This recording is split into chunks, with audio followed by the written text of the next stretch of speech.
A segunda pergunta, que é mais importante, porque tem um interesse de ordem geral, é até onde vai a realidade e onde termina a realidade começa a ficção. Isto é, a ficção no termo de imaginação, recriação literária da realidade em termos artísticos, vamos dizer, literários. Isso é um problema bastante sério, dados os equívocos que ele provoca.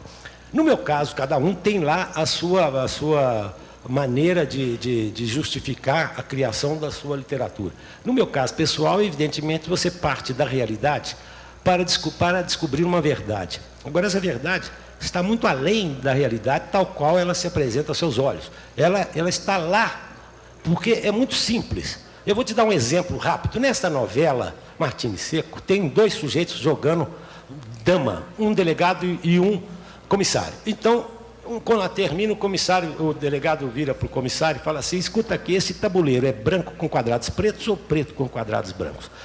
Você fala: é preto com quadrados brancos. Ele falou assim: não. Então não há alternativa, é branco com quadrados pretos. Ele falou: também não. Como também não? Ele falou assim: é de outra cor com quadrados pretos e brancos. E é verdade. Então, com isso você descobre que debaixo da realidade, tal qual ela se apresenta, isto é, o tabuleiro de xadrez, existe uma verdade, que é a da madeira, da cor da madeira, ou do plástico, que você tem que descobrir com a sua imaginação criadora, com a sua fantasia, com o seu sonho. O sonho é muito mais verdade do que a verdade, que a realidade imediata. Então, o ficcionista vai até lá, pega elementos da realidade, como sejam pessoas que foram seus amigos, com quem você conviveu. Você não pode inventar nada. Você, como no sonho, tudo que você sonha, o Hélio ensina isso.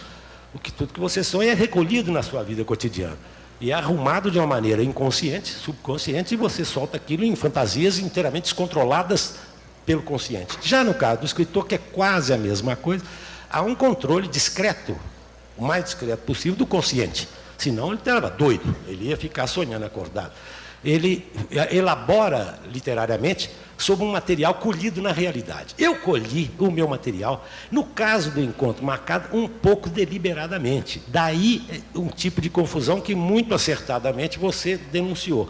É de que há uma identificação muito grande entre certos aspectos do romance que foram recriados, fantasiados, e a realidade que os inspirou. Então, eu deliberadamente fiz isso porque eu estava querendo realmente apurar com o que eu contava para poder continuar. Era uma espécie quase de catarse, uma espécie de vontade de arrumar a minha vida, e através da ficção, que era o que eu pretendi e continuo pretendendo ser um dia, escritor, romancista, de ficção. Muito bem.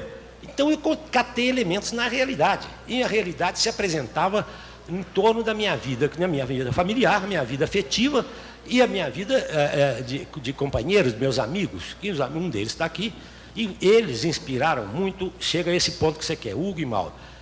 Mas eu vou te fazer lembrar, você está se referindo ao Encontro Marcado, que provavelmente você ainda se lembra. Na minha vida, aqui, a realidade, nós éramos 4, mas no livro são só 3.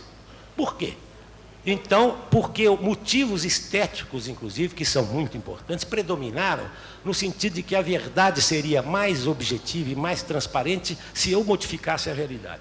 Vou te dar um exemplo para você entender melhor. Eu precisava de revelar no personagem uma infância passada numa solidão, mas tinha que ser uma solidão saudável. Ele não era uma solidão doentia. Era um homem que brincava sozinho, porque ele tinha, como criança, ele tinha elementos de fantasia, de imaginação para brincar sozinho no fundo do quintal. E ele era um homem que, como eu fui. Apenas eu tinha 6 irmãos. Está aqui um, que é dos melhores seres humanos que eu conheço, chamado Gerson Sabino, que não me deixa mentir. E eu simplesmente, não sei se é pelo fato de ser caçula e tal, eu vivia e convivia com a minha solidão muito saudavelmente. Era uma solidão criadora, solidão agradável, era uma solidão feliz, porque eu tinha muito amparo dos meus irmãos e de minha mãe, do meu pai. Então eu precisava de retratar essa solidão.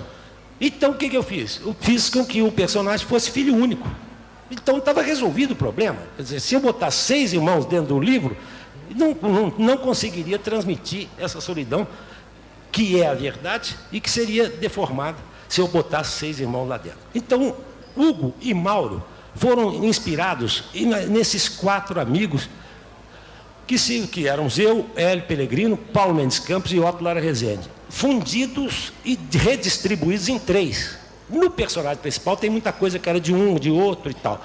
O protótipo, talvez, o arquétipo, assim, o protótipo do Mauro talvez tenha sido o Hélio e do Hugo, mas ele não aceita isso e não é verdade. Pelo seguinte, eu vou dizer por que não é verdade.